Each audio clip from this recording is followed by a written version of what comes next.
All right, and then I'll go live on Facebook.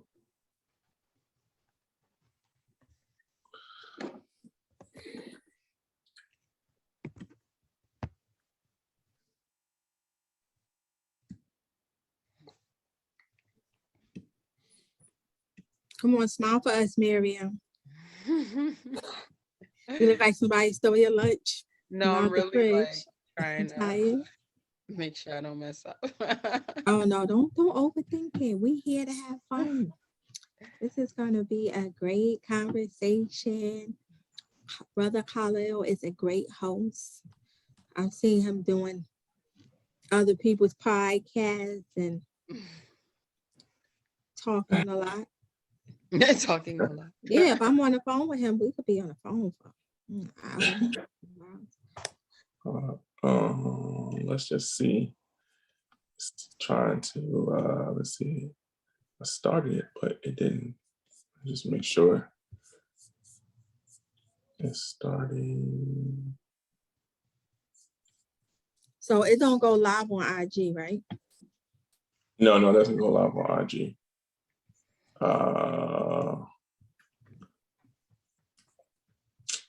Hold up, it's not live yet on Facebook. So okay. Just make sure before you end the thing, try to get a screenshot of all of us. You know, that's I gotta document what I be doing. We don't get nothing else. We get the screenshot. Yeah, like something. No, I understand. Hold up. This Facebook ain't trying to let me log in. Okay, hold up. Pass. Pass. Yes.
Okay, let's go to museum, share to your page, go to the Islamic Heritage Museum, and go live. All right, it's gonna be live in a second, so a second.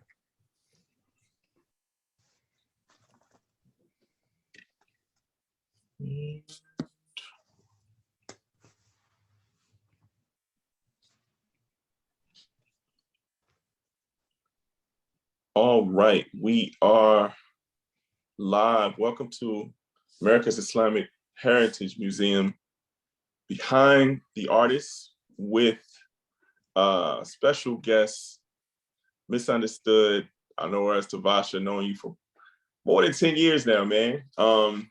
It's crazy, right? And I haven't aged a bit. Haven't really, and that's real. Hip hop pioneer, really the first Muslim woman hip hop artist I actually remember, and I've been doing this for more than 10 years myself. So I'm really glad that you accepted the invitation. Welcome, Missundastood. And we have our co-host and museum answer, Miriam Abdullah. Thank you for coming and joining. So before we get in, and Miriam, if you could just give us a little bit of background on Missundastood. All right. Creative, charismatic, courageous. Those are 3 words to describe New York native Tavasha Shannon, also known as Missundastood. Missundastood is a public speaker, educator, battle rapper, and hip hop artist. She is also an advocate against domestic violence and police brutality. Tavasha started writing rhymes at the age of 11 while attending the Elliman School in Queens, New York. She started out rhyming in ciphers in the streets of New York and various nightclubs. She continued to pursue her love for hip hop while attending Borough of Manhattan Community College. She became the first female battle champion in 2003. She is the female originator of hashtag halal bars. She has toured London, Sweden, Ireland, France, and parts of the US. She has appeared in many documentaries, and she appeared in a movie titled 40-Year-Old Version, directed by Rhoda Blank and produced by Lena Waithe, which can be found on Netflix. Missundastood also appeared in the October issue of Vogue Arabia in an article titled Meet the New Generation of Female Black MCs. February 2022, she was featured in an article on Gumbo titled On the Roots and Rhymes of Black Muslim Women in Hip Hop. Woo. That's pretty extensive. Yeah, man. Welcome. Missundastood now. Ain't that Hey, why? thank y'all for having me. Let's start out. Why did you choose the name Missundastood? It almost seems like that's the name that has followed you. Talk about that name. Well, for starters, I would love to change my name now. I've been misunderstood now for as long as since I came out, and I'm looking to change it. But it's like when you are building a brand, you have to keep continuity, and it's like if misunderstood is already not like a household name, like everybody all over the world or all over the U.S. continent, whatever, doesn't know about me. I've got this little amount of followers. I can't go and change my name because then I might lose the people that were with me. Other people might not be able to keep up with what I'm doing, and only artists I feel that are established are able to do like or alter ego if you're established, right? So we've seen that with Beyonce. She could come in and do Sasha Fierce and be two different people, and other people can be. So it looks like I can't change it. Although I wanted something like gangsta and hood, I want to change my name to, please, whatever y'all do, don't judge me. I was thinking about having a rap name Miriam the Mercenary and changing my name to something else where it's like, wow, like they get a fresh start and we just pretend like we don't even know what misunderstood is. But I don't know. I don't know if I'm able to do that where I'm at right now. But how I came up with misunderstood, it was just really about my work being in words being misconstrued around. So I felt it was befitting the title because whenever I said something, people always were trying to tell me what I meant or what my goal was or what my intentions was. So for example, if I make a record that talks about domestic violence or a record that's supposed to be empowering women, they automatically say I'm a feminist. But I've never done none of the other stuff that like I guess feminists would do other than make these songs. Like I wasn't in anybody's marches. I'm not like, so I was like, okay, automatically I'm a feminist because of this, or it's I hate men. Who said that? Like I have a brother, I actually have a couple of brothers. I have a father that, I have a relationship with. I have, so the thing is I have male that I know that I'm, constantly, bobbing with and stuff.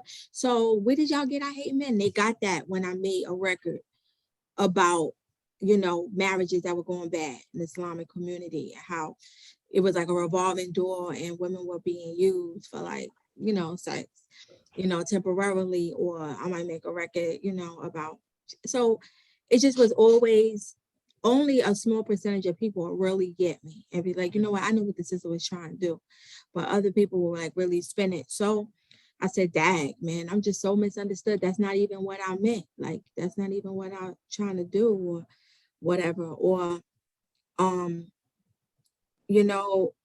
if when I did add certain aspects of the deen, like Quranic verses, into things.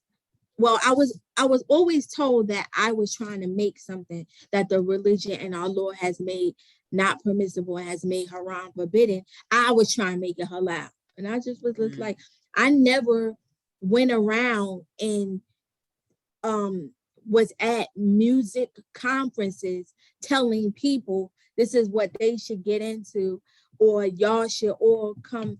It was just like I just did my thing and that was it. And I just wanted to do my thing and be supported by the community, but I wasn't out here trying to make changes in a religion, like except, I mean, unless you talk about like moral changes, like within things that would happen within yourself, then yeah. But I wasn't really like, I wasn't, and I don't, and I'm not going to name drop because then that wouldn't be good. But there's like, for example, I wasn't out here trying to I don't think I was trying to change the religion or, you know, combat a lot of the texts, or even I even would say all the time that I'm struggling with what I'm doing. Like I'm grappling with it. Like music is my guilty pleasure. Like it's my vice. Like this is, I never really said it was religious, although I did say I was doing Islamic hip hop and I said I made it up, but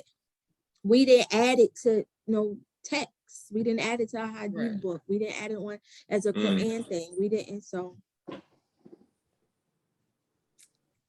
still misunderstood though in 2022. And don't let me make a record about child support. They were like, oh my gosh, she hates men. Like, wow. So that being all right, so let's actually rewind a little bit. So because it definitely sounds like you have just from what you said, a lot of, you know, you've gone through a lot trying to do this art thing. So talk about your Muslim journey coming into Islam. How'd you come into Islam? And then after that, why did you start doing music in the first place? Well, I came into Islam because my father is Muslim. So we were Catholic. My dad converted, so then my dad brought it, you know, into the household. He brought it home. I went to Islamic school, Shiite Islamic school, actually. And, you know, I went to the mosque on Fridays. When I went to public school, you'd come get me out of public school to take me to the mosque, you know.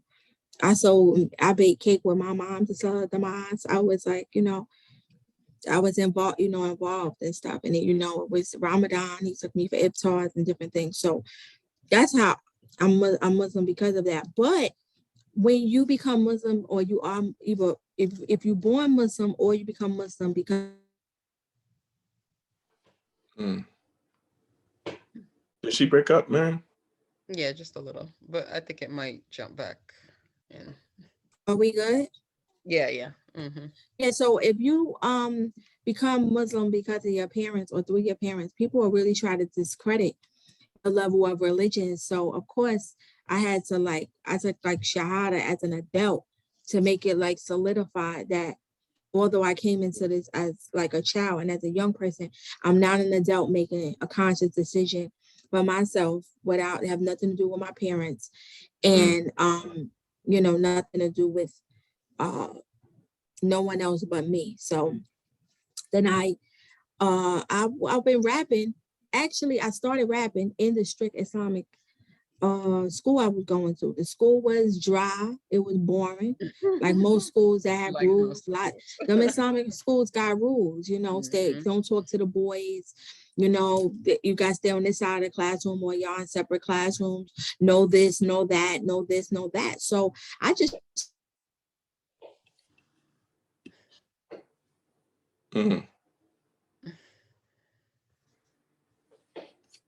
Lost her again. Oh. Lost you again. You did? Are we there? I'm back. Yeah, we're here. We can. Oh, I said many of people are coming out of the office in the school with red hands and tears because they was getting hit with rulers. You know, people were getting demerits. So with that type of strict environment, you know, as a young person, you want to know where the fun at. Like, where's the excitement? Like, what is happening here? Like this whole thing, we had them Sister Mary Clarence hijabs with the the uniforms going all the way to the ankle, plaid and stuff. Like, this ain't it. So, I just started writing as an outlet for fun. And and they will be coming in the bathroom to hear me rap, the little other Muslimas, and then it kind of blossomed into something that I was doing more, then I just started, I was watching.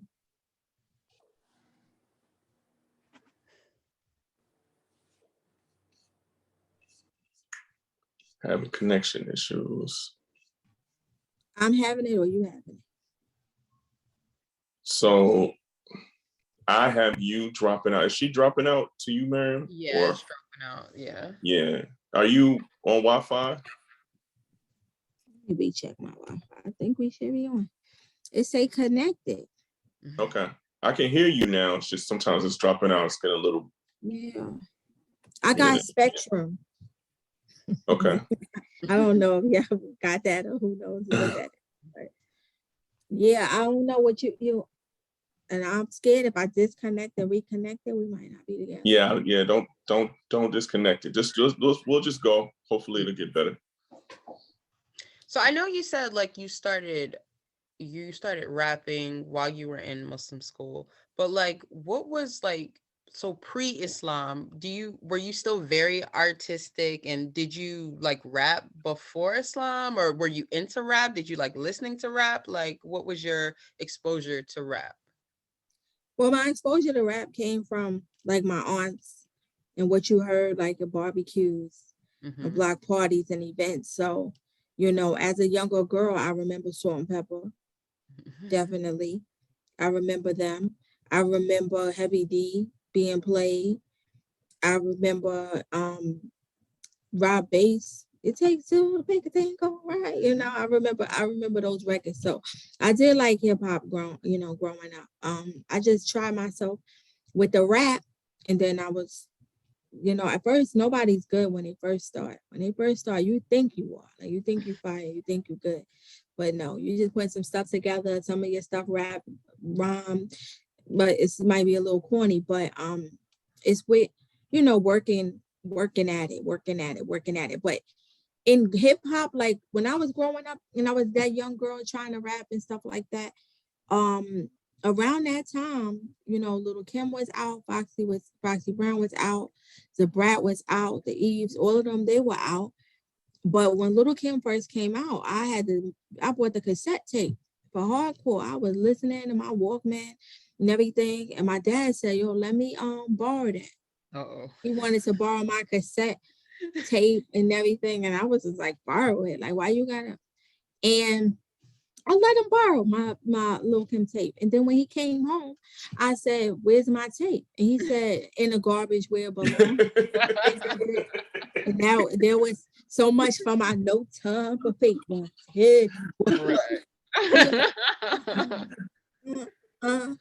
So, you gotta, you go to listening in secret, you sneak in to listen to certain stuff or whatever.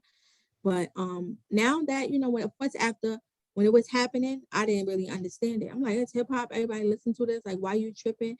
But as an older adult, even now, I appreciate that at that time, because, when you look at the music that's being put out and what the young girls have to listen to and what's the message, you be like, Dad, this is totally not for people who are 11 and 12. Right. Yeah. So that wasn't it. But yeah, I always loved hip hop. I felt like we had like I'm sorry, I don't have one of them brown sugar relationship songs where I could be like, I first fell in love with hip hop when I was, because I don't even remember though, really, not for real, when I really fell in love. I just know that, I used to tape everybody's stuff, their videos come on. I would take their videos on the VHS if I liked it. I used to wait. I couldn't buy videos from like the box or different things. I just wait. You wait all night till someone orders a video and pay, and you could watch, the people you want to watch. watching Video Music Box. I grew up on that, Ralph McDaniels and Video Music Box, and them different outlets to watch the videos.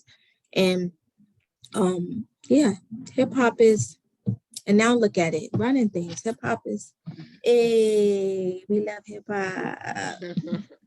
Right. So understanding that influence, why did you choose to rap about Islam? Well, I chose to rap about Islam after I seen the success of the miseducation of Lauryn Hill. When I seen how she was able to, don't forget about the thing, the Sarat, the Mustaqeen, and she was moving in some things like, you know, and she was kind of like, yo, something about the jinn, you know. Oh yeah. And you know, just different stuff. When I was seeing her put it in, I said, dag, and she became successful with it. It sold a lot of records. She got Grammys. And then I said, so you mean to tell me I don't got to rap about drugs, guns, sex, this stuff? Oh boy, I could do this. So before Lauryn Hill, I had hood raps. I had street raps. And I was talking about guns. I was talking about drugs. I was talking about sex. I was talking about money, you know. And then when I seen what she did, she inspired me so much. And she's my favorite to this day.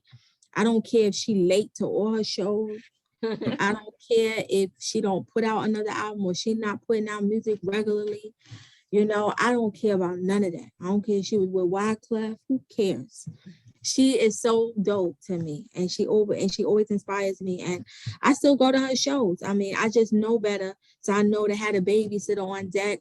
You know already you plan ahead. You know how much time you're gonna be out and stuff like that. I learned the hard way, but yeah. So I got inspired by her, you know, and I watched her and she made me want to do it. And then I said, yo, I'm gonna do this. And I did. And then that's how doing your Dean came to be, because I was like, I'm about to do such and such. And no, you know, nobody really was trying to get behind it. I had a manager at the time and he wasn't trying to hear it. He was like, oh, you know, I said, I want to make music like Common and Most Def, you know, and they selling records, they go and go. And then he was like, gold ain't no money.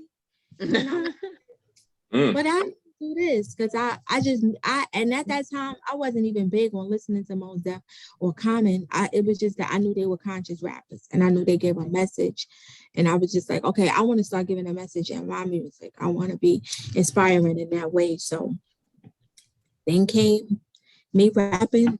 That was the start of the first lady of Islamic hip hop. There was no such thing as Islamic hip hop, even though I wonder what Native Dean and all the other people who were doing it, the men that were doing it, what they were calling it, because I don't remember where I got Islamic hip hop from, but yeah. Yeah. When did you first release something? What was the year? You know, I don't even remember.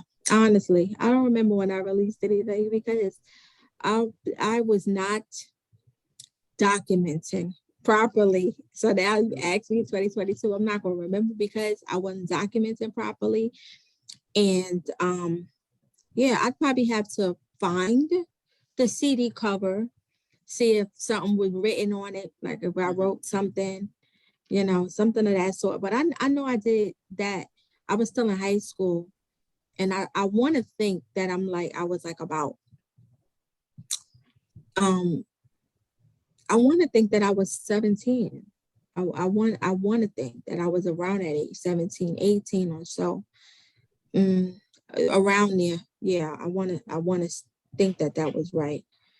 So you're not gonna give us a year because you don't want us to reveal your age. No, I'm not gonna give you a year because I really truly don't remember. So what's the era? What's the time period or era? Because we, you know, being it's a historical thing, we want to kind of get an era or area of time. Like what was going on in that era? Who was hot in the mainstream? Like what was, you know, when you did something? I would want to think the people that were hot were the people that I wrote, you know, rapped over their instrumentals for the Doing Your Dean. I would want to, I mean, I did Nas Got Yourself a Gun. So I'm trying to figure out which album that was. That was from Stillmatic. Was that? Maybe I think that was Stillmatic. Mm-hmm. I did 99 Problems. No, sorry, not 99 Problems. Best Names was over Jay-Z. Hovey, baby. You couldn't touch the untouchable. It's Hovey, baby. I did that one. Yeah, so I think 50 Cent, I did something to his Magic Stick. So I think it was like that, I guess. So Nas Got Yourself a Gun was around 2001. Hey, shout out to the 2001. All right, when was 50 Cent Magic Stick? Was that like 03, 02 maybe? 50 Cent, he's a little bit after that, right? Okay. Maybe 02. Right. Yeah. He was. And what about Hovey Baby from Jay-Z? We have to, we'll check it out. Yeah, around there, Cameron and Jay-Z did New York's Welcome to New York City. And I know I did something to that. So yeah, 2003 was 50. So we're talking about around 2000.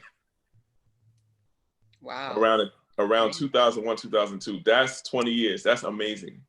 Yeah. You know what? I wish that I don't even want to brag about 20 years if I don't got 20 years worth of money. You know, all the artists now are talking about how long they've been in it and their longevity, and they celebrating their projects that they have and stuff. They're like, yeah, Reasonable Doubt is this many years old. Illmatic is this many years old. You know, whatever. That's because they're with them years, the stuff came with successes. They got NFTs or whatever comes with whatever. They have plaques, they have different things. So I don't even like to even, that's why I'm like, you really want to count the years? I don't really, you know, like the progress. But think about it this way. Think about it this way. So a lot of the actual hip hop pioneers, such as Rakim, right? Even before him, a lot of those people paved the way for the Nas's who are like hip hop royalty, but they don't have the same notoriety, right, as the Nas's and the Jay-Z's. Nas's and the Jay-Z's came, and Nas and Jay-Z, there's no Nas and Jay-Z without Rakim and KRS-One. You know what I'm saying? For sure. But so you kind of, sometimes the first ones sacrifice for the next ones, and the next ones end up being way big, you know, in terms of fame, right? But not so much in terms of, but at the end of the day, you have reinvented yourself multiple times. And that's what I like. That's one thing I would say about you as an artist. Not everybody has been able to do that. There's a lot of people, as you know, we've seen them come and go. We've seen a lot of people come and go in the time period that you've been working, right?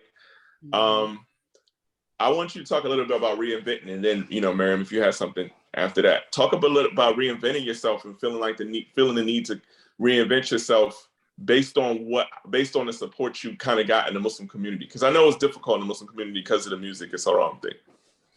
Yeah. Okay. Well, I've always grappled with music, so sometimes I would quit. So throughout the 20 years, I would stop, take a break, start back again, disappear, don't really do nothing, then come back, do something.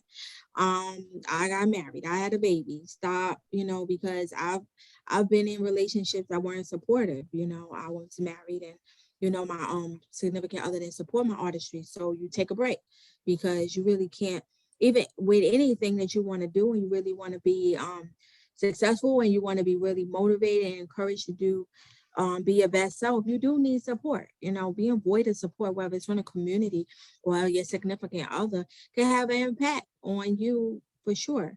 So I took a lot of breaks. So in coming back after taking breaks, you know, I always just make sure that the bars are on point, that, you know, that I'm still keeping within, you know, I'm known for my lyricism, and that, you know, I'm either stepping it up or I'm keeping it on the same level. Like, it's people is used to heat and fire, and I can give them fire, you know, and they don't really expect fire and ice from me. They expect fire. So I you know, want to make sure I was always doing that.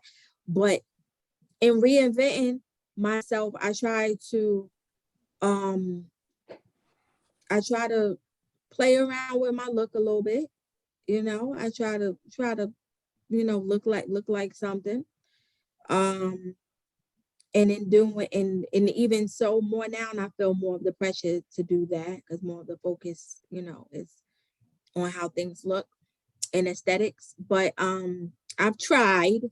I mean, I don't give in to everything, but I try to, play with aesthetics a little bit.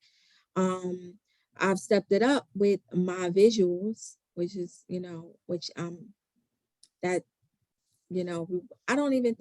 I don't think I had a lot of real videos back then. But even when someone looks at my older videos and then they look at, what's coming now, or what has been done recently, the videos, we reinvent ourselves with that. And then, being in different circles, like to be in different circles, to rub different shoulders and network with other people for other opportunities. So that way, when I come back to you, I'm coming back to you in a movie, I'm coming in a documentary screen, I'm on, or I'm somebody's guest on a podcast. I'm still always wanted to, making sure that I just somehow stay relevant, even though it, the I'm not quite popular, but the quality over quantity, and I've been trying my best to really be, on top of the quantity, and that's why in the articles I'm popping up in the different articles, and because it's, when we come back, they, people are looking at me, they're expecting a certain something from me, and I've been trying to deliver, and what I've done too in reinventing myself is just not really focusing on making quote unquote Islamic hip hop no more, or and just, occasion I can dip. I'm versatile enough. I can do it any time I want to, any freestyle or get on anybody's record and do it. But I have just been trying to just make, make decent music and have decent visuals and look like a star with an aura. Yeah. Mary, I'm curious as to what kind of events you performed at, especially when you were first starting. Did you get invited to a lot of Muslim events, or did you go to events that were not geared towards Muslims? Like, what kind of events did you typically perform at? Well, when I first started off, I from the minimal support that I did get from the community, imams were booking me to do their Eid events. I did a lot of people's Eid events. I've done a few community fundraising events. I've been in the jail in Rikers Island, the men's side and the women's facility, for Eid. But Eid, imagine being performing for people, Eid in a jail, which before it was even cool or anything like that. I did that. The interesting thing about that jail story is that, 'cause I love sharing this part with people, is that when I was in elementary school, I was bullied a little bit, and it was a particular person that used to bully me, and or as a matter of fact, was it high school? I don't remember if it was I think it was high school. Well, somewhere along the line, somebody was bullying me, right? And I ended up performing for her in jail.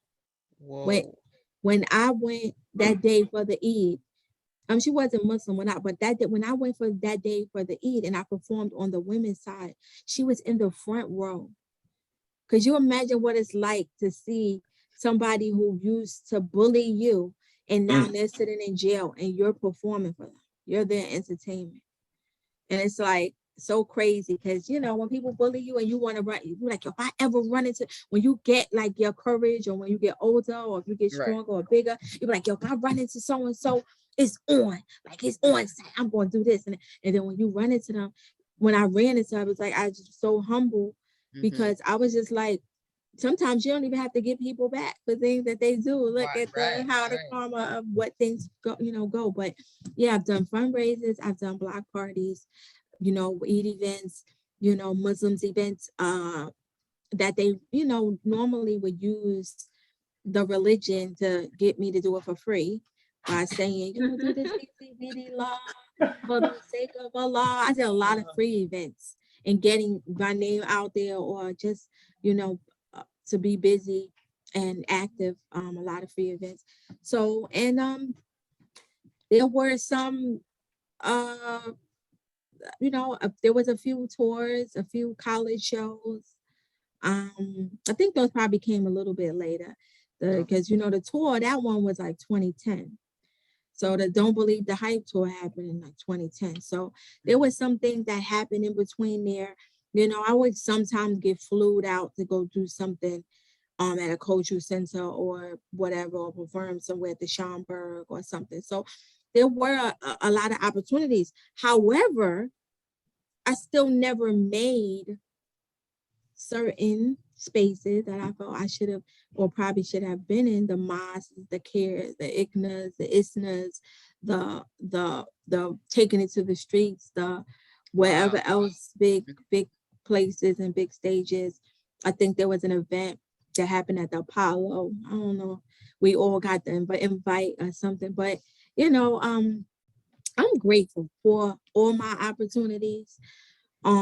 I would have loved to have those missed opportunities. Who wouldn't want to be able to say that, oh, they shared the stage with Mos Def, or oh, they were, you know, they had, I don't even know how many people would attend ISNA and ICNA and stuff, but they will always tell us it's thousands, you know, and you want that many eyes on you and ears on you at one time.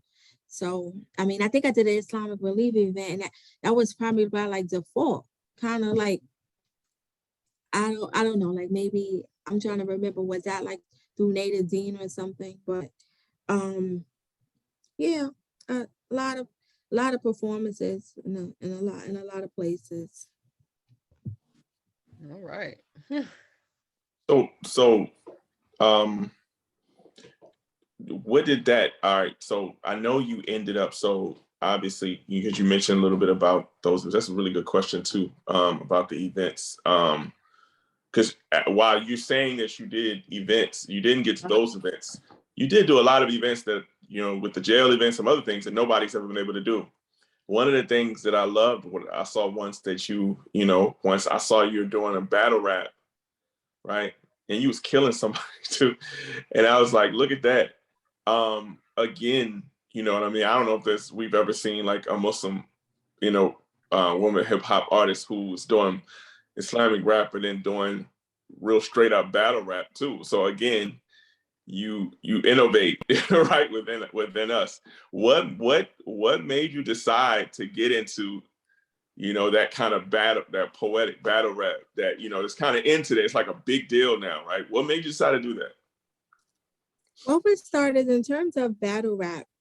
I used to battle rap growing up, you know, before, you know, making a mixtape. What happened is, as a female, this is a male dominated sport. So when you go around and guys hear that you rap, sometimes people discredit you.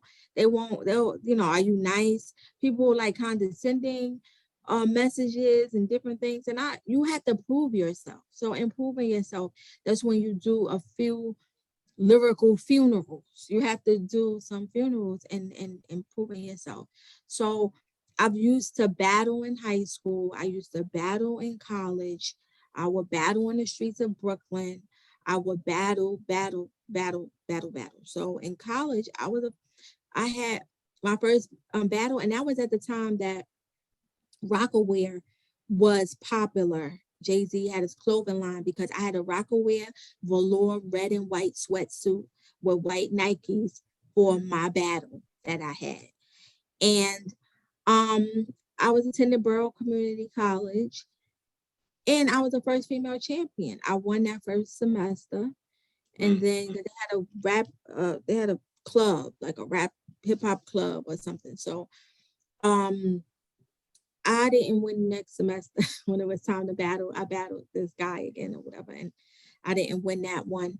All I really remember him saying is something about how you gonna find something if you can't find Nemo. You know, he was just, he had like 2 lines that I think I remember. I was like, okay, those were good. But I won that and got a trophy for that, which I brought back to my hood, and they were kind of like celebrating me and stuff like that. But I did also, like, in terms of some battling, like in the hood, when I was in high school, I met one of my, so I used to be in a group, which a lot of people don't know, but how I met my group mate is because we battled, and she tried to battle me with my raps. So then, you know, after that, it was like, I don't remember how we worked it out, but we ended up being a group for a short time, and we were like recording, and we were like working with producer Rockwaller, who worked with Method Man and Redman and stuff, and we were trying to work on something, and yeah, so I battled her to be, you know, so I was used to battling. And one thing that a lot of people don't, I don't say, I guess, to a lot of people, because it would, nowadays it would look like clout chasing, so I don't say it too much, but I used to battle with Papoose in the streets of Brooklyn. We used to go from hood to hood way before he dreamed of marrying Remy Ma, before he even met her. You know, we used to battle in hoods in Brooklyn. So I've been doing this for a long time. And what really made me want to go further in it, like what made me want to say, okay, I know I do Islamic hip hop, or oh, I know I could rap. I know, you know, I do positive, conscious stuff. I know I could do this. Is because everyone started coming into this lane, and you know, I wanted something that makes me stand out, because now I don't want to say it was getting saturated, it was just other people were coming in, and some people were coming in and quite copying, doing the same thing I was doing. And then that, I was like, so what makes me unique now? Because, you know, these men are coming in doing the same thing I'm doing. They're getting more light for it, more shine, making more money, they get more recognition, but I did that already. So what can I do? And I know what I do in terms of the battle rap lane. I know everyone's not equipped to do that. So I said, people are not going to come in this lane. The same way I've made a mixtape with my daughter, and we were rapping together. And I said, I'm gonna make a record with my daughter. We're gonna be a mother-daughter duo. Nobody, they can't copy this either. A lot of them don't even have children. So I said, let's go into this. I'm going into this lane. So I just was trying to be different, stand out, and back to what Khalil said about reinventing myself. So I also I felt stuck in regular rap, and just stuck with the Muslim community. Like I wasn't really growing or going farther than I was going. And I said, how can I get out of this rut? I need to do something. So I went to the battle rap route. I was hesitant for so long for getting into it, because I know once you get into battle rap, it's a offensive sport. It's a disrespectful sport. And I know the people are going to say a lot about my religion and a lot about me being Muslim. And do I want that, et cetera, et cetera. But I took a chance. I went into it. And the greatest thing that came from me being in battle rap is me, after 20 years, 19 years, or whatever it was, in this thing, I was finally in a movie with my craft. I've done many documentaries throughout the years, but I was finally in a movie on Netflix, one of the hottest movies of 2020, the 40-year-old version, VERSION. And I mean, and from that, a lot of people were, you know, sharing. They were hitting me up, telling me how proud they was of me. And I think that, honestly, I think it's disgusting that I had to be on TV to be validated by my community, for people to be proud of me. I've been working for years.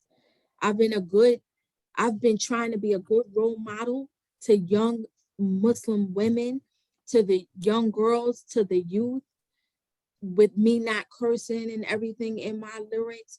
For me, you know, uplift, you know, me always showing up modest, covered, classy.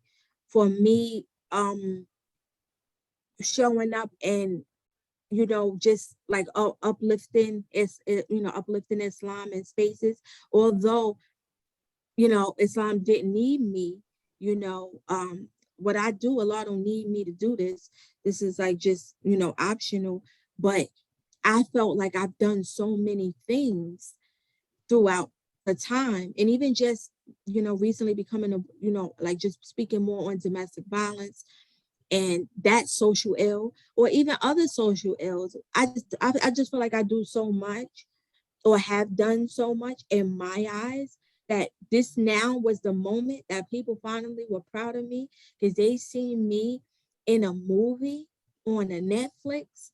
It was not a Netflix when I started this. It was no such thing. No Netflix, no Hulu, no TikTok, no Instagram, no Twitter, none of that. None of that, no Spotify, none of it was here. And I was here selling CDs out of my suitcase, and having to go to people hand to hand. And we had MySpace, and we was like really thugging it out. So I just was like, wow, people proud of me because I did Vogue and because I did Netflix. And it's sad that our people and most people, you need names and brands, and you need cosigns, and you need all these other things other than just being your authentic self for validation. It's really disheartening in a way. Yeah. Yeah. I hear what you're saying. You have anything, Miriam, before I go to the next one? Yes. So the other day, there was a post on Facebook in a Muslim group, and they were saying, it was just a post asking, do you know how to swim? And so some people were saying, yeah, I know how to swim. Some people said, I don't know how to swim. But the Muslim sisters in the group, and a lot of them said, because of what we had to wear, because there weren't bathing suits for us, because we were hijabis, we didn't know what to wear in pools. So because of that, we didn't learn how to swim. And when I really thought about it, I think about a lot of things that as women and as hijabis, we might think we can't do because of it. So I want to know, like, what advice do you have for like young hijabis who might think they can't do certain things because, oh, well, I'm wearing a hijab, so I can't be a dancer, or I can't be a gymnast, or I can't be a rapper, or I can't be a singer. What advice would you have for like some young girls? Well, for starters, at this juncture where we are in our lives, is really nothing that we can't do. And that's shown by people like Ilhan Omar. She's a congresswoman. That's shown by Fencer Ibtihaj.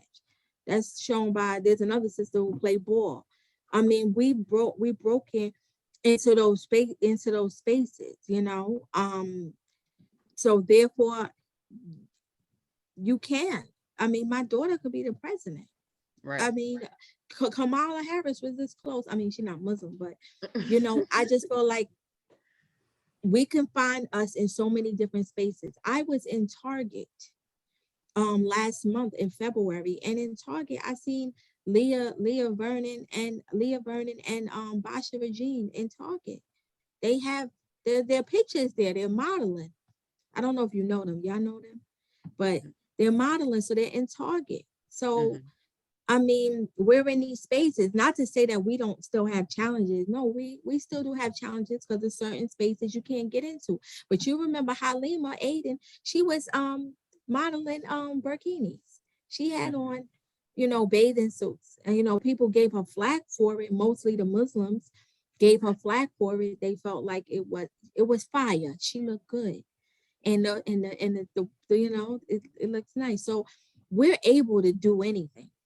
And we really shouldn't let someone who can't make things happen for themselves talk us out of pursuing our goals, or talk us out of a dream just because they might have fear. We can't let other people's fear take control of us and become now our fear. Like, don't project what you feel about yourself, your inadequacies, onto me.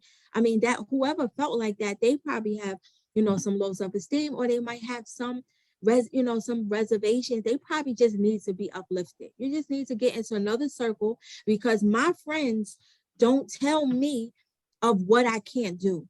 My close friends who are in my circle, they encourage me every step of the way with whatever I want to do. When I wanted to pursue my master's, my friends did not tell me, oh, you have a child, oh, how you gonna do this, oh, about, your job. They told me I could do it. My friends were with me on set when I got tired filming that movie, and it was exhausting. I had to do it over and over again. They stayed with me the whole time on set, as a support system for me. I have some of the most loyal friends, and getting a good circle and having great supportive friends and a foundation and a support system is so detrimental. So but what I can say is, though, the music industry not to welcome it to Muslims, which is why I want to now see how I can get behind the scenes, how I can get into ghostwriting, how I could. And the only reason why I say that is because it's a male dominated industry, and really the focus a lot is on selling sex. That's just what it's been. The Queen Latifah, MC Light, Yo Yo, Bahamadia, the Brat, Lauren Hill days are over and done. So all of the top women that you see that are getting airplay, that are getting sponsorships from corporate and corporations and getting companies and getting movies, and someone's giving them endorsements, they all sell sex. Mm. And all of the women who don't do that, they're not on the level. They are doing their thing, they're existing, but they're not on the level. It's like they're not being propelled. So they'll let you exist. You will get a seat at the table, but when you get your seat, they will tell you chicken or fish, whereas other people will get chicken and fish. And you will see that you're slighted at the table because of you have your morals and values that you want to uphold. So I can't even tell people, oh yeah, you can get in the industry, you can be a rapper, you can be a battle rapper, you can make it as a singer. I mean, I think I seen a Muslima who was on America's Got Talent or something. They might let you audition. You might could show up onto something, but I just feel like the music, because being as male dominated, that's what men want to see. Men want to see women sexy, and they want to see you talking. They want to hear you talking about sex, and that's just how it is. But so I'll tell that person they're gonna have some challenges in trying to get in, and it's really, and that's why you see, a lot of the Muslims who they either that want to rap really on that level, they either come out of their hijab or they compromise it so much, the clothes are so tight and things.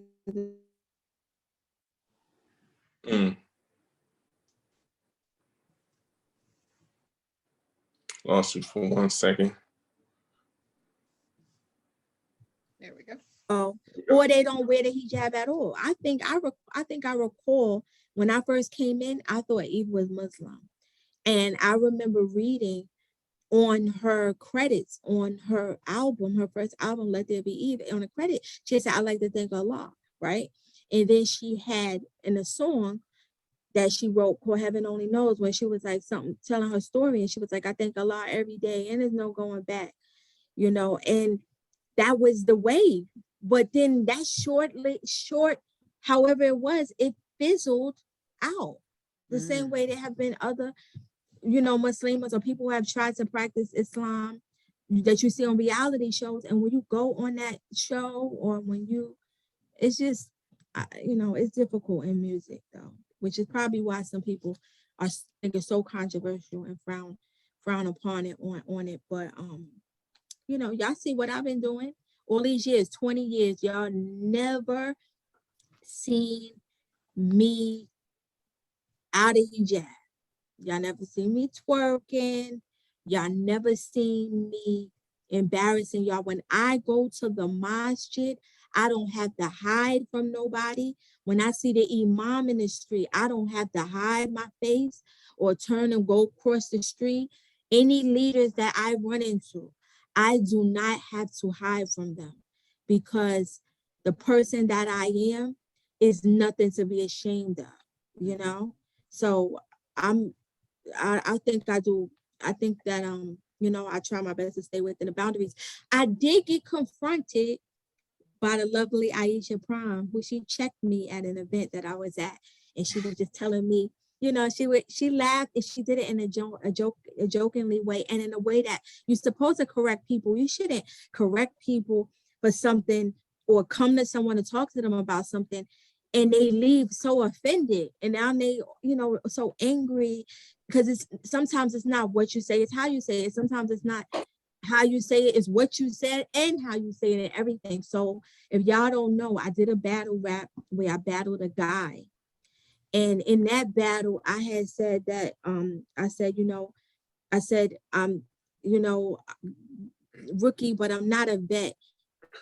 5 years celibate, and it's still wet. And that's when she came to me, she put me to the side. She said, I seen your rap. She was like, I seen your stuff. But she said, you will not be telling people out here about about your stuff. She was like, you don't be telling, and she checked me about that line. She felt I knew what I was doing when I wrote the line. It was meant to be shock value. And and that's what comes with battle rap. I say, Dad, it's a lot I can't do in music and in battle rap. Every now and again, I gotta keep it spicy. Jalapeno habanero. So I knew what I was doing when I did the line. A lot of people remember it. It's a quotable, but I did get checked from one of my leaders. But once again, when I seen her, I didn't have to duck her or hide from her or even avoid having the conversations. I'm really open to us having the conversation when it comes to my artistry, so. What? I love that. I love that because, that's actually, it reminds me of like how Sahaba were like, Sahaba made all types of mistakes and tripped up, and then another person would come in and the prophet would correct them in a kind way, or they would correct each other in a kind way. They didn't cut each other off. I mean, some of the stuff they did to each other was way worse than what you said, right? Or said to each other was way worse, and they didn't cut each other off or make a campaign, a social media, a campaign, right? You know what I mean? Boycott, cancel her. Cancel. Right, cancel culture. Right. And I love that you told that story and you told like what Aisha Prom said, and even that you accepted it, because that's Islam to me. Like we're not walking around here perfect, right? So I really appreciate that story actually. Speaking to move connected to what Marion asked about, the options for Muslim women, I do see that, and as a person who's been in hip hop, almost as long, right? I see where now the lane for Muslim women is really sad in this way, has been to bypass the Muslim, in order for Muslim women to get the notoriety, they had to almost bypass the Muslim community, because the Muslim community has nothing for them. So they had to go to other spaces. You mentioned that with the film, it was through my relationship with the Queen of the Ring, with Babs Bunny, that I was able to get the opportunity. And here that is a non-Muslim, a Christian woman who had to give me my first movie role. Meanwhile, I've been in the community for how many years, and there were movies that were made by our dear brother Omar Reagan, and I didn't get called. I mean, yeah, he had a hard time. We called you, but we couldn't make the time work. But you remember I called you. I called you about my movie. You remember? You were on my list. Yeah. You remember that? So but movies are getting shot in our community. They did Jen. I don't know. People do movies. You don't get no call for things. And so, I mean, that was my first opportunity. It came from her. And I just met her by going to one of her battle events. Like I wrote a rap. She was tagged in the rap. She started then to follow me. We started to, talk a little bit in a DM. She messaged me like, let me know when you want to come to a battle rap event. I came, she had me on the guest list. We talked a little backstage, and then it was history from there. And then, so when I sometimes wonder if people are not really giving me opportunities, maybe because they felt like I was difficult to talk to or deal with, or maybe they feel like I'm bougie. I don't know. They think I'm stuck up. I don't know what's the story, but I've been like, dang, I could, I know how to communicate. I'm like, dang, I could build relationships. I could be, I don't know what y'all want me to be, but I could be fun to be around, and I could take some directives, and I could like hold conversation. So I don't know what. Yeah, we usually have to go out of them spaces. Unfortunately, we don't really want to, and that's why now when someone try to tell me, like I have people telling me, to re-release those records that I put out, those Dean Hards, those, best names, or this record and that record. They want me putting this. Somebody wants me to put it out. They want me to get original beats, go re-record those, put that out, and I just be like, but do they want it? Do the Muslims want that? If I go and shoot all these videos, and if I go and re-record this, are they going to buy it? Will they go and buy it? Will they purchase it?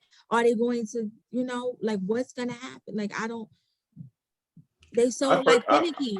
You know how they go. Yeah, I would say go for it. You never know. I think Keelana puts out stuff now that's with Muslim themes, and you know what I mean. So and people follow. I don't know about buying because nobody's buying records, even in the main industry now. Everything is streaming and Spotify and all that. Right? Yeah, and Spotify is not paying.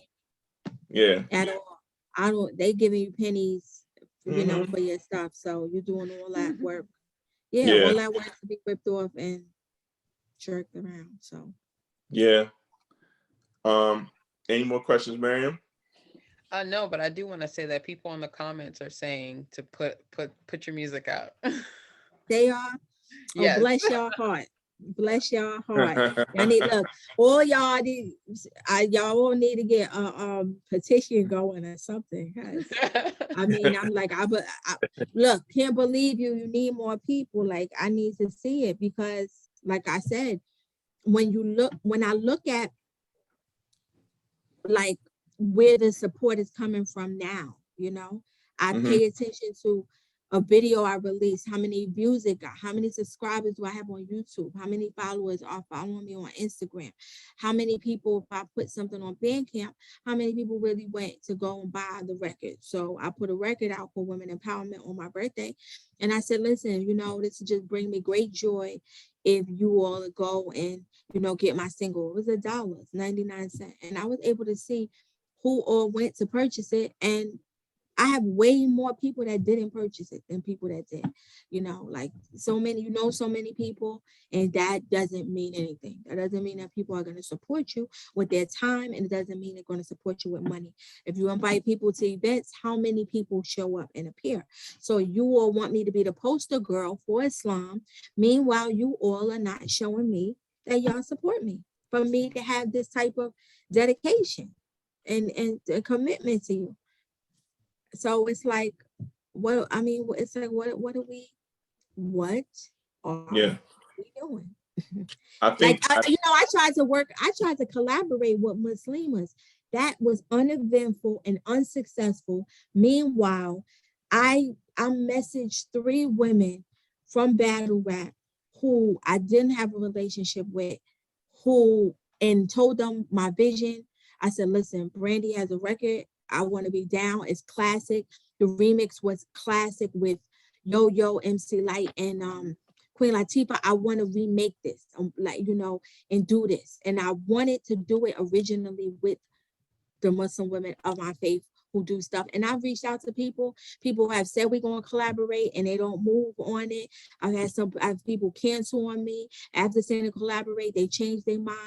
I had someone that I collaborated with that, we went in and we did some stuff. They took my verse out, made their verse longer. Like, it's just a lot. So meanwhile, it was so easy to just go with these women. They were so easy to work with. It was so easy working out all the business of it, of who to pay, who wanted to get paid what was easy. And then getting them together, I assume that, if we shoot a video, it's going to be easy. But why couldn't that process be as easy with the Muslims? Like, why? It's just. Yeah. Yeah. I think that I think the issue, because it's all over the Muslim community in general, which is what makes you actually important, because you've kept going despite all those things. And a lot of people who had very similar experiences stopped because of those very things, right? Where you kept going. And that's why I say you should release it. It doesn't matter, because they're going, somebody may pick it up in ways that you never know. That's how art works. But I think that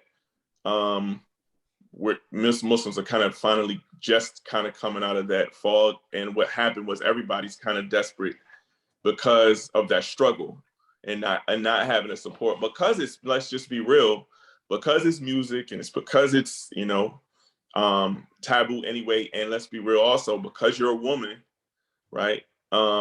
And then women who are fighting for that, that space, and it just doesn't feel like it's that many opportunities.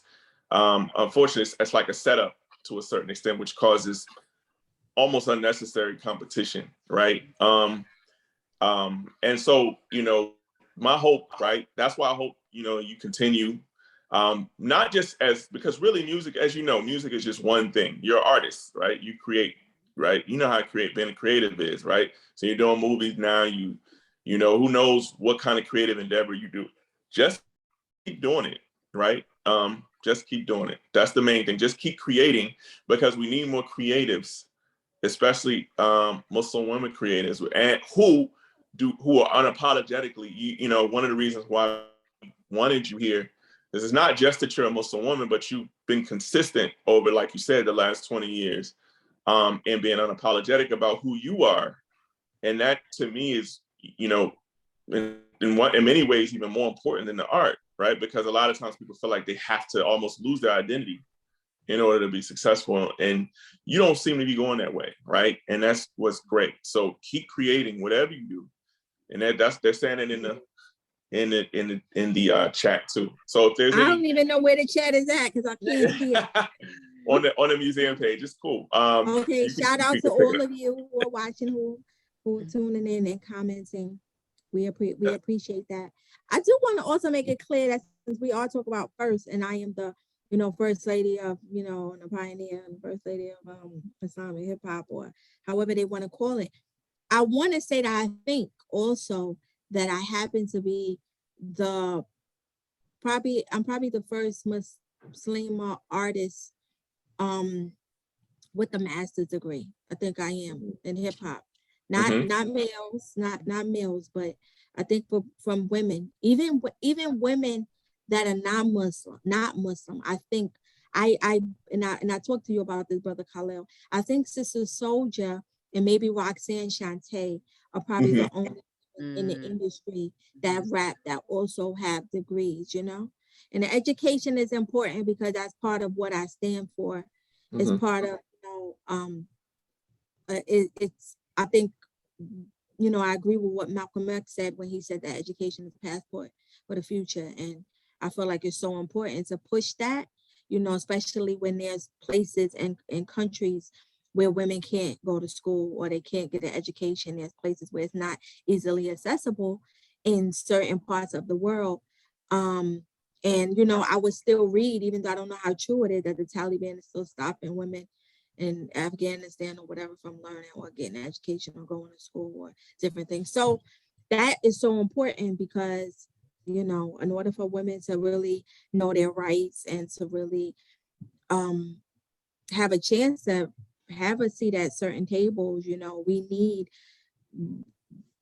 women doctors, we need lawyers, we need social workers, we need, I don't know, whatever it is that we need that would probably require you to have education as well as like skill and experience.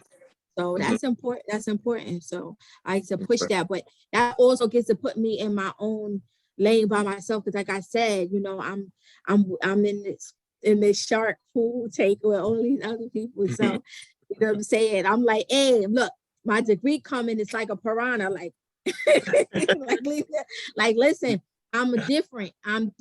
We not ratchet. We are, right. We pushing for higher of everything, higher learning, higher, we pushing for, you know, higher levels, even to reach them higher levels that we want to be within our faith, where we amen and saying like just in elevation, just elevation in all different ways. So I'm like telling people, look, now won't y'all go back to school? Y'all want to catch up to go back? Because I got people on my back trying to tell me to get a doctorate. I ignore their phone call. I be ducking and dodging. Anyone on me trying to put pressure on me, you know. But that I know, like there's a particular one person who helped to write my letter for recommendation for school. And when I see her call coming through and the thing, I be like this, we're not picking that up because I need a break. Like right. Yeah, man. So before we go, you know, I don't know if you have anything, right? But you are a rapper and an artist, and I love if you had something for me. I know I didn't ask you to prepare for this, so if you don't, that's cool. So I know how that go. But if you got something for us, for the audience that you can give us, poetry, rap wise, if it's the occasion, we love to hear it. Hey, look at him. If you got something, you have something that fits the occasion. People do that to me all the time. What we should, all right, what I'll do is I'll give you a sneak peek of one of the records that should be dropping during the month of Ramadan. Okay. You know, because and I just shot a video for it like last week. All right.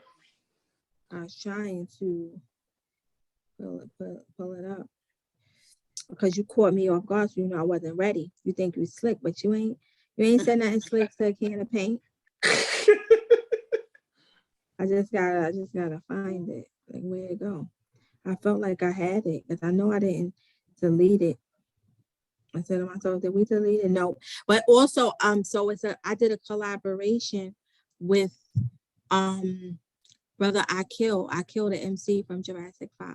Oh, and nice. We have a song coming out called Connect Ken Church Day. Nice. Original song. Yeah, nice. Hey, see, that's what I'm talking about when I talk about legendary stuff. Legendary stuff. So I can't get no records with no, you know, other Muslim artists.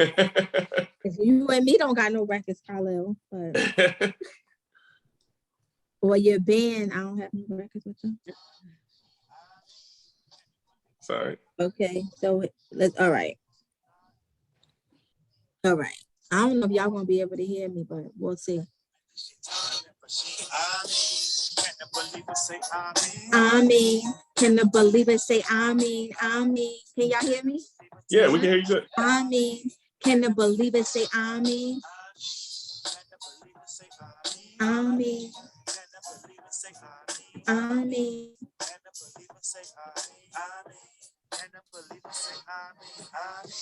Sometimes I don't want to pray, but I know I need to pray. Feel like dying. I need to live today, playing hide and seek when Shaitan to come for me. I'm a piece of work, but God not done with me. I'm just trying to breathe again and live comfortably. And you learn from messing up, and that change take time. So what more do they want from me? All human beings deserve respect, but it's just us looking for just us, didn't get it yet. All human beings are valuable. None of us is perfect, not infallible. Be careful with words. Words are powerful. More love, less hate. Yeah, I challenge you. It's time to remix the dream and keep God first in all things. Amen. Can the believer say amen? Can the believer say amen? Can the believer say amen? Can the believer say amen? Can the believer say amen? Amen. Y'all turn. Can the believer say amen? I won't let your time up. I mean. That was nice. I like that. And you know what? When I was writing it, you know, I just wanted to try to be as honest and real and transparent as possible. And I know a lot of people feel like how I was feeling, like, you know, when I break down, you know, what I was saying in my verse, you know, sometimes I don't want to pray. Like some people really feel like Right. that. Like, you Right. know, whether it's Faja is a struggle, whether, you know, you might just really be like, you know, you have something that happens and you just, hey, that just happens, right? Sometimes people feel like that. But then I say, but I know I need to pray. Like we know we need that. We know that we need the prayer. We know that, you know, we need a law. Allah don't need us, but it's important. It's a protection for us. So we know we need it.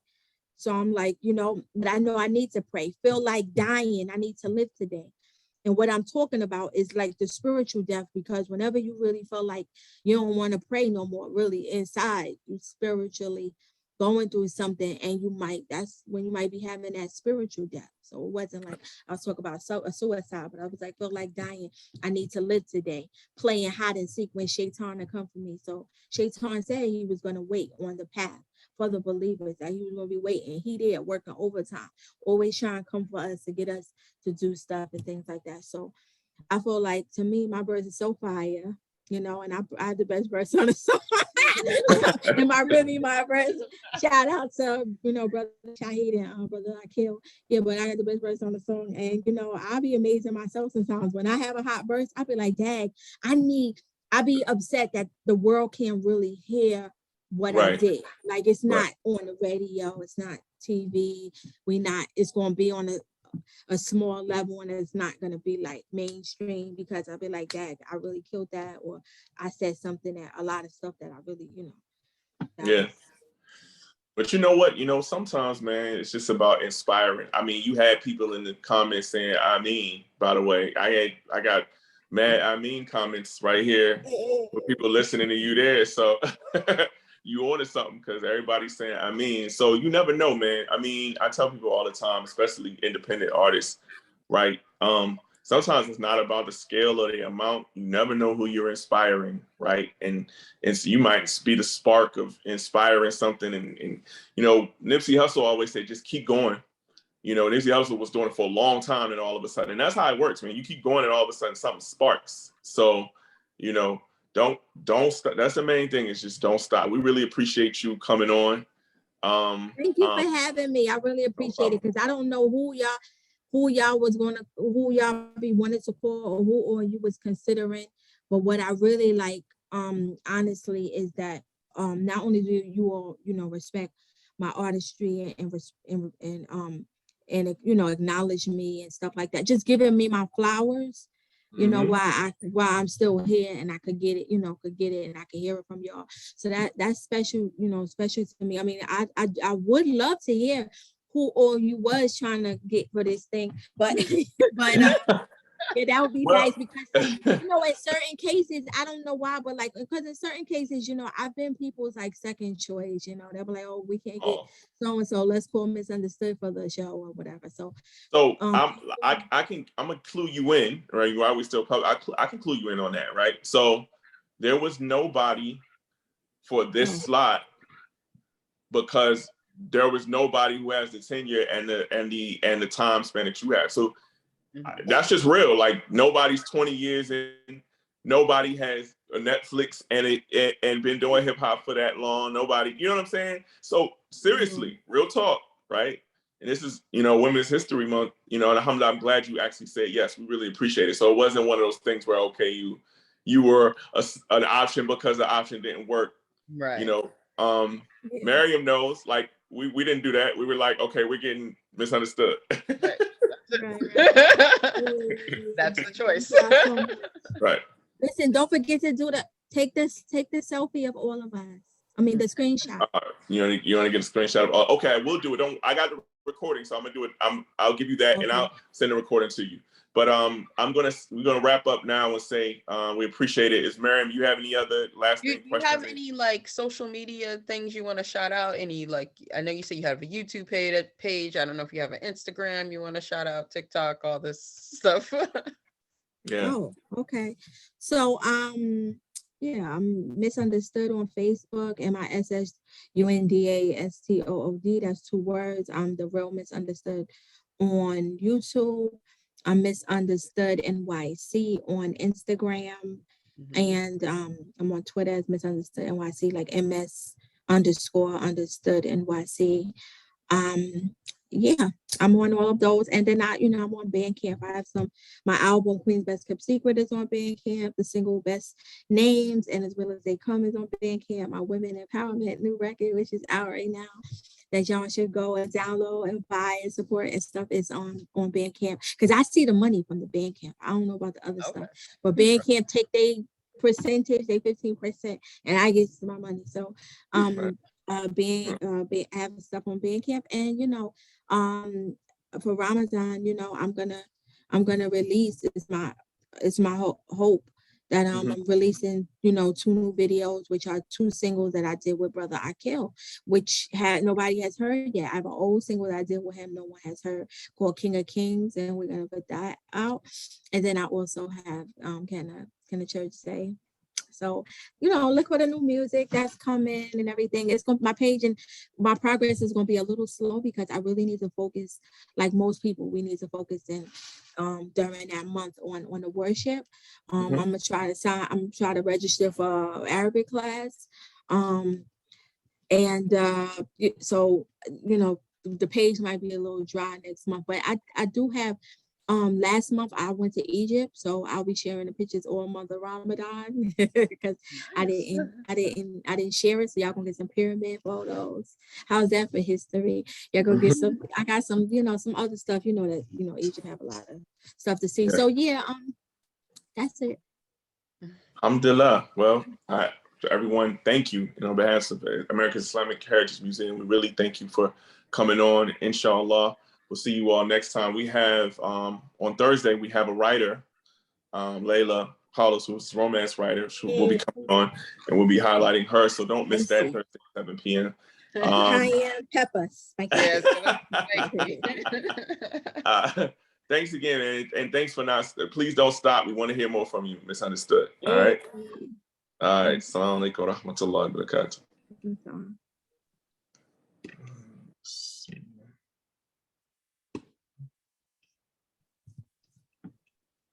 And let's just make sure this thing is off. All right. All right. Hold up. Let me stop the recording. Yeah.